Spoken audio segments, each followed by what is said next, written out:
Time to pull up a chair. We've got another great story for you today in the rLounge. What does family first really mean? Today in the rLounge, some hard life lessons. Up first, some family ties come with a surprisingly high interest rate. Mother-in-law took my credit card for family expenses, so I reported her for fraud. I, 34 female, have been married to my husband, 36 male, for 5 years now. We've had a pretty good relationship overall, but there's always been one major issue: his mother. My mother-in-law has always been overbearing and entitled, but I try to maintain a cordial relationship with her for my husband's sake. We live about 20 minutes away from her, which means we see her at least once a week for family dinners. My mother-in-law has a history of financial irresponsibility. She's always living beyond her means, buying designer clothes and going on expensive vacations while complaining about not having enough money for bills. My husband has bailed her out several times before we got married, but we agreed that once we were married, we'd be more careful with our finances. Last week, I was checking my credit card statement online when I noticed several charges I didn't recognize. There were purchases from high-end clothing stores, restaurants, and even a day spa, totaling around $3,200.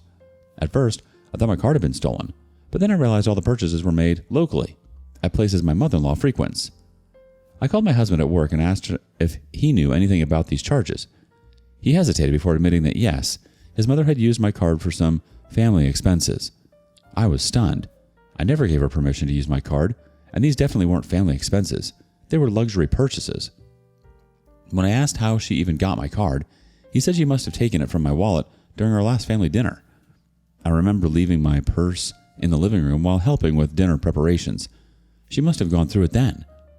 I decided to check my previous statements to see if it was the first time, and was horrified to discover that an additional $7,800 in unauthorized charges over the past 3 months. All at the same type of places: luxury retailers, expensive restaurants, and spa services. When I showed my husband the full extent of the theft, he still defended her. "My mom deserves nice things too," he said. "She's sacrificed so much for me growing up." I couldn't believe what I was hearing. It was like he couldn't see the difference between genuinely helping a family member and letting someone steal from us. We went to her house and I laid out all the evidence of her unauthorized spending. Instead of apologizing or showing any remorse, she actually got defensive. My husband finally spoke up, not to defend me, but to tell me I was being materialistic and that I needed to understand how families work. I was so angry I had to leave the room to calm down. I told him that I expected his mother to repay every cent she'd spent. He said I was being ridiculous, that his mother would never be able to pay that much back, and I should just let it go. I called my credit card company to report the fraud and cancel my card. I explained the situation, provided all the evidence I had collected, and requested a full investigation. They were very understanding and assured me they would look into it. Then I texted my husband to let him know that what I'd done.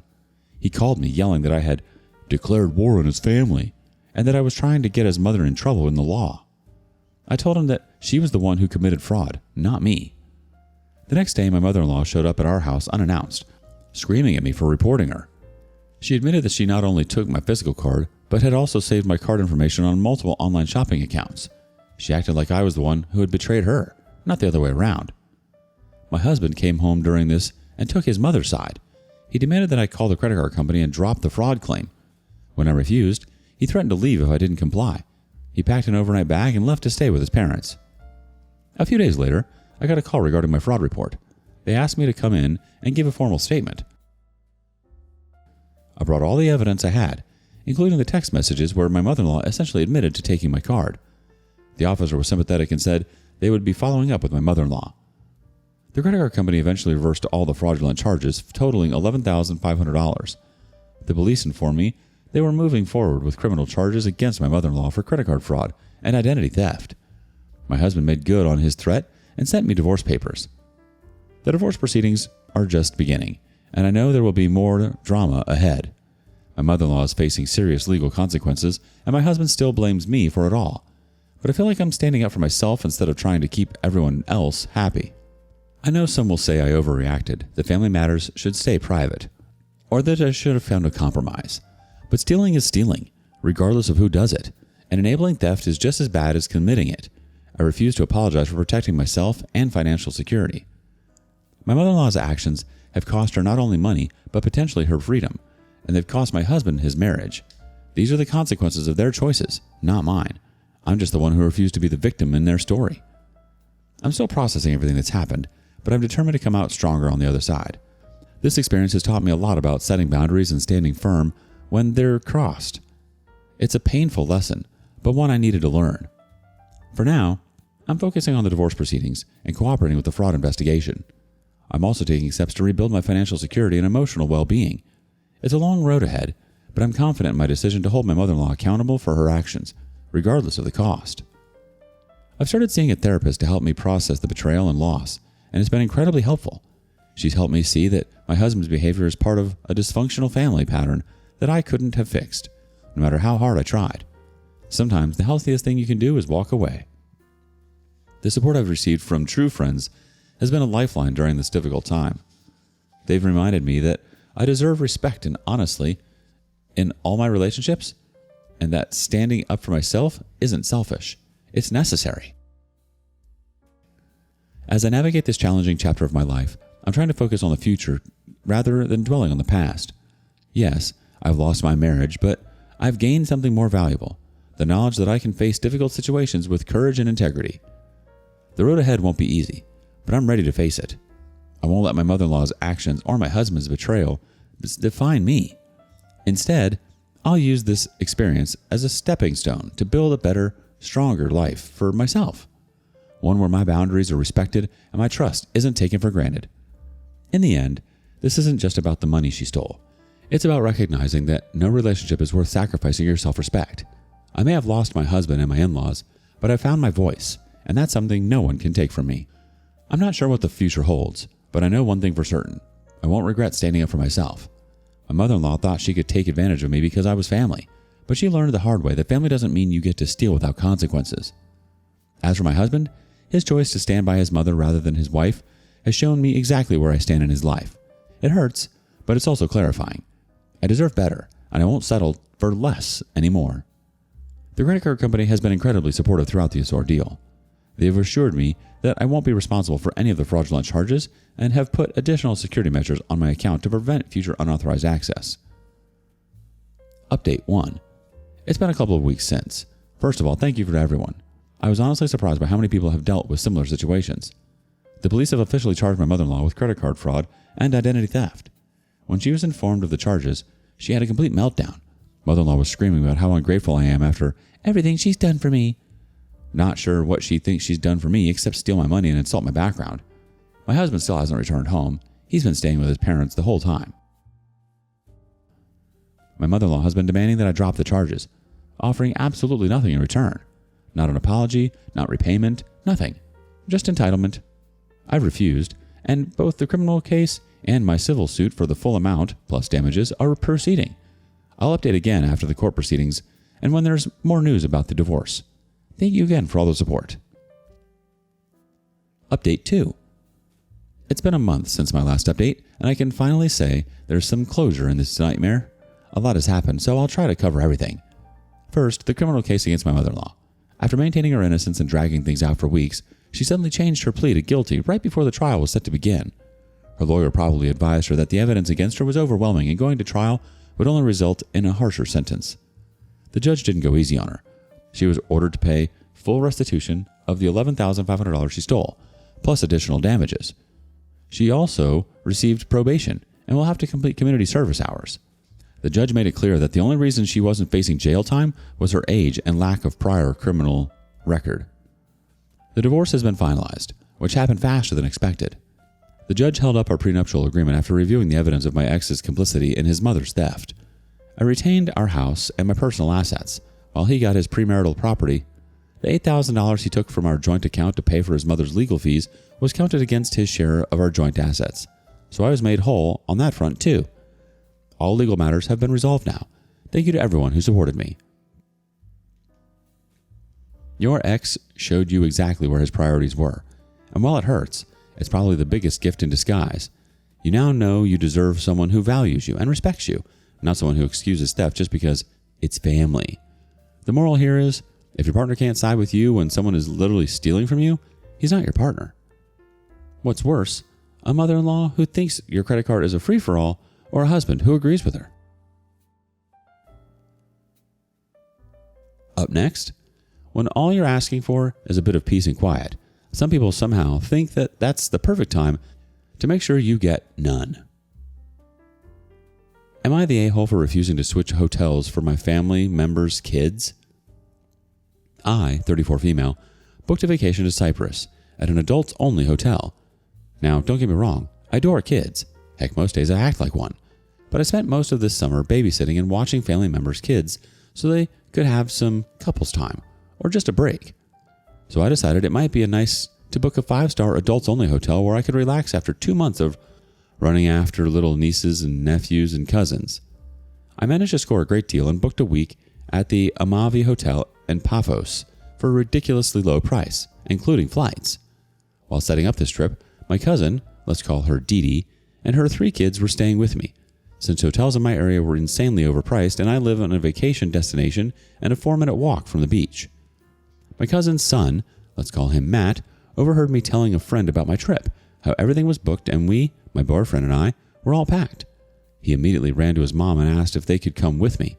Without thinking, Dee Dee said, "Of course we can. Your auntie will find us a great deal and we'll all fly out together." I was dumbfounded. I pulled Dee Dee aside and explained the deal was for an adults-only couples hotel because I wanted to spend quality time with my boyfriend. We'd both been extremely busy with work, apartment hunting, and me babysitting kids all summer. Dee Dee just shrugged and said, "Well then, just call the company and switch hotels. What's the problem?" I told her I wasn't switching. My hotel was part of a special deal. I even offered to help her find a family-friendly hotel and give her options. She looked, then turned to me and said, "Wait, but if you won't be at the hotel, who will help with the kids?" I said, "I don't know. Get a babysitter. Bring your mother. Discipline the kids so they behave better. Pick one." She got upset and called me rude and selfish. She claimed that since I don't have kids, I don't understand how important vacations are for parents, and that she deserved a break too. I reminded her I'd been watching her kids every day after work for the past 4 days while she was staying at my place, so she was already getting a break. Her response? "So what? I have to be with them all the time. The least you can do is help out once in a while. You're not married. You have no kids. You basically have nothing to do with your day." And this is where I may have been the a-hole. I told her flat out that I don't owe her anything. I was already doing her a favor by letting her and her kids stay at my place since they couldn't afford $500 a night hotels. I am not her child care. Then I asked how she expected to afford a vacation like mine when she couldn't afford a hotel in our own country, especially with 3 kids. Her answer? "You guys can just pay and I'll pay you back when I have it. I mean, you don't have kids and your boyfriend makes great money. Tell him to pay for us. He won't mind." I don't know if entitlement was on sale that day or if there was a clearance on Audacity, but I wasn't having it. I told her she must be high if she thought we were going to pay for her and 3 kids. She got upset, packed her stuff, and left to stay with my mom, as I was being a bad host. An hour later, I get a call from my mom and her mom, asking how I could kick her out at night with 3 kids. It was 6 p.m. and she left voluntarily. I explained everything, but they sided with her and told me I should just pay. I told them if they wanted her to go on a vacation so badly, they could fork out the $4,000 and babysit too. Later, my mom called back after learning Dee Dee twisted the story, claiming I was flaunting my money and vacation in front of her kids to make her look like a bad mom. For the record, I work 10 to 12-hour days and hardly have money to spare. My mom tried to keep the peace, but eventually realized I wasn't budging. Then last night, I learned from my boyfriend that after leaving, Dee Dee actually called our travel company and tried to switch my hotel booking to a family hotel, adding a suite for her and her kids, plus business class flights. She even lied, saying I wanted to cancel my trip to spend time with her. The agent thankfully called my boyfriend to double check. For context, my boyfriend is extremely generous, the kind of person who would literally give his coat, hat, and shoes to someone freezing in the street, and has literally last winter. If I had asked, he probably would have paid for her vacation without hesitation, but since she was so entitled, I refused to even bring it up. She's already raising her kids to be entitled, and I wasn't about to enable it. So Reddit, am I the a-hole? Let's see what the community thinks. First up, absolutely not the a-hole. Your cousin is one, though. It seems to me that you've helped your cousin so much that she now feels entitled to your help, and she showed how despicable she is by going behind your back to change your plans. One more person says, "It's funny when people leave to punish you. Oh no, I don't have to babysit your wild children anymore? How will I go on? Enjoy your trip and make sure she can't do more to sabotage your trip. Contact the hotel and warn them. Oh wow, your cousin is on a whole other planet. You've already done so much. Watched your kids, hosted her for free, worked insane hours, and she acted like your life and money exists solely to fund her break. Expecting you to switch hotels or pay for her entire family? That's a hard nope. And the whole let's secretly rewrite her trip move? Totally weird. It's like she thinks sneaking into your life is just part of the fun. Update. First off, I wanted to thank you all for your endless support and for making me feel better about everything that is going on with my family. Your comments have shed a lot of light on a few things I overlooked in the past. I decided to start off this post by answering some of your questions before spilling the petty revenge in play.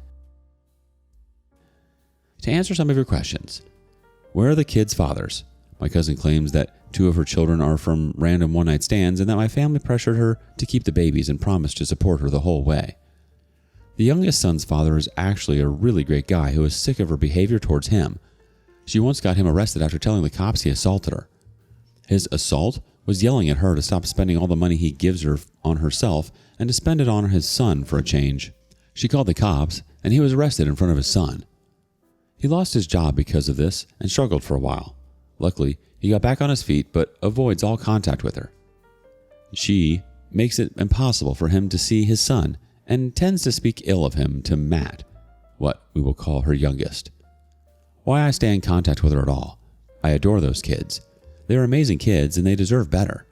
Therefore, I made sure that they know that what happens between me and their mother has nothing to do with how much I love them and how much they mean to me. Their mother and I are just not seeing eye to eye at the moment. However, we will find a way to spend time together without her. I don't believe her kids should be punished for her behavior. They already suffer enough from feeling like their father's abandoning them. Why her parents don't do anything about her behavior. Her mother is the reason she is like this, to be honest. Since she is the youngest of the kids and the only girl, she was spoiled to no end. When she came home pregnant, her mother promised her anything to keep the baby and of course delivered. By her third child, she pretty much demanded to be treated like a queen. Her father, on the other hand, is actually a really good man and is very embarrassed by how his wife and daughter behave. My uncle did most of the work raising their 4 sons, and it shows. As they are all perfect gentlemen, he managed this while running a business and making sure his wife had everything she could possibly ask for. However, when their daughter came along, my aunt took a bigger role in raising her than she did her other 4 kids. My uncle has tried a few times to reason with his daughter in the past. However, it always turns into a huge deal when her mother takes her side, and he is left feeling horrible with himself. He deserves better. I often ask him why he stays with my aunt, and he usually just chuckles and says, "Love will turn seeing men blind and strong men weak. I might not always love my wife's actions. However, after 40 years, I can't imagine a day without her." Where is my father in all this? My parents are divorced, and my father wants nothing to do with my mother's family that if it isn't directly connected to me or my siblings. He claims that my mother's side of the family is a manipulative cult, and if not for my mother, he would recommend that I cut them all out of my life for my own peace of mind. He also thinks my uncle, Dee Dee's father, has no backbone and will say and do anything just so the loon he married won't yell at him in public. My father is not the one to meddle in my life when it comes to his ex's family, but he is always the first to tell me to cut everyone off except the kids. There is still hope for them. Does my family help me the same? Yes, Dee Dee's brothers do. Like I said before, my cousins are perfect gentlemen and have always appreciated my help. They buy me gifts, send me to spa days as a thank you for helping them out with their kids, and have even deposited large amounts into my bank account when I was struggling after getting my degree. They never let me pay them back, nor do they ever bring up the things they have done for me. From watching over my dog while I was in the hospital to accommodating any request I have to the best of their ability, they are truly their father's sons. And now for the update you have been waiting for. Last I left off, my boyfriend and I were having a late dinner when he told me she tried to change our travel plans to better suit her. As he told me this, my mind ran straight to revenge. Now let me make this clear. In my relationship, my boyfriend is the level-headed, calm, and collected side, and compared to him, I am typically the crazy one. I tried to enjoy my dinner, but I couldn't stop thinking about how she behaved in it. Maybe I was in the wrong myself somehow. Fast forward to last night. After reading all of your comments and feedback, I had a craving for some petty revenge. I invited my boyfriend to spend the night at my place as it was finally empty, and of course, he agreed. When he turned on the TV, it was still connected to the main computer as I've been working on and never switched back to cable. He quickly noticed that someone's WhatsApp was logged into my computer. This computer broadcasts to all 3 smart screens in my place. Since I use my main computer mostly for work, I had never connected WhatsApp to it, and certainly not WhatsApp web. He was confused. He knocked on the bathroom door and asked if I had maybe connected my personal WhatsApp to the computer. I said no way, it would be a huge security breach. I quickly realized that the only person it could be was Dee Dee, as 2 of the kids are too young for a cell phone and the oldest one doesn't even know what WhatsApp web exists. I leapt out of the shower and into the living room, kitchen, to check who was logged in. When I say leapt, I mean I jumped out completely naked into a part of the apartment that is mostly windows. Yes, I know, not smart. My boyfriend threw the couch blanket over me before running to close the curtains. I, however, was more interested in the WhatsApp she left open than whoever might be seeing me naked at 1 a.m. My boyfriend told me the best thing would be to log out of her account because it was her personal and private conversations and it wouldn't be appropriate to snoop. Unfortunately, he must have forgotten that he's dating a crazy, petty person with a thirst for revenge. Before he even finished his sentence, I had already copied and backed up everything she had on WhatsApp into a USB in case she logged me out from her phone. My boyfriend decided it would be best to take the dog for a long walk since he knew I was going to do the opposite of what he recommended, as always. A few minutes after he left with the puppy, Dee Dee's WhatsApp started getting messages from an unknown number demanding a DNA test and to see his son. Apparently, Dee Dee had no idea she was still logged into my computer because she started answering. I could see all her conversations happening live and documented everything for later. Turns out Dee Dee had lied to quite a few men about who the fathers of their 2 older sons are. She had 4 guys on the hook, believing they were the father and demanding paternity tests and visits. So many possibilities ran through my mind. It was overwhelming. When my boyfriend came back with my pup, I started spilling everything I had just read and how she was scamming these guys into giving her money, telling them they were her kids' fathers, while telling my family she had no idea who the fathers were. I must have been speaking too fast because he was confused, so I decided to show him. As he stood in front of the screen reading the messages, he noticed one of the numbers looked familiar. He clicked on the photo and realized one of the men was someone he worked with in the past and knew from up north. Being the honest and sweet man he is, he wanted to call the guy immediately and tell him he was being scammed. But I had something else in mind. I begged my boyfriend to wait at least 12 hours so I could put a plan in place. He was reluctant at first, but when I explained my plan, he got on board quickly, as long as I promised that whatever revenge I inflicted would not harm the kids emotionally. They are going through enough and should not be part of this. I agreed completely. When I was sure my cousin had gone to bed, I messaged all the men she was fooling, pretending to be her, and told them I was finally ready to let them meet their son. I wrote each message a little differently, using information from their previous chats. After each one accepted, I deleted the message from the chat and recycle bin, so she would have no way of knowing. I set it up so they just needed to come to a restaurant my family often gathers at. They would see Dee Dee and demand to know where their son was in front of her parents, my parents, her brothers, and whoever else was there to witness the mess. Then I messaged my family group chat, apologized for my behavior, and said I don't want to be the reason the family was divided. I offered to host dinner at our usual place, and of course, they loved the idea. I did this knowing she would show up smug, thinking she had won, only to be faced with the consequences of her actions in front of everyone. Since I didn't want to traumatize the kids, as my boyfriend and I agreed, and I didn't know if one of these men was actually their father or just another victim of her lies, I asked that dinner be adults only and offered to pay for a babysitter. One of her brothers couldn't come anyway because his wife doesn't get along with their mom, so he offered to watch the boys. As soon as I got a rough head count, I called the restaurant and reserved a table right at the entrance on the deck. The restaurant is in a park and the entrance is visible from almost everywhere, so the potential fathers couldn't miss us. The dinner is set to take place tonight, so I will make sure to update tomorrow with all the tea. Your cousin is peak nightmare energy. Let's be clear, she's lying to multiple men about who their kids are, manipulating your family, calling your travel company behind your back, and somehow thinks the universe exists solely to cater to her whims? But logging her WhatsApp, documenting her lies, and orchestrating a dinner where she faces the consequences in front of everyone? Absolute perfection. And you're smart enough to keep the kids out of it, unlike her, who clearly can't care less about anyone but herself.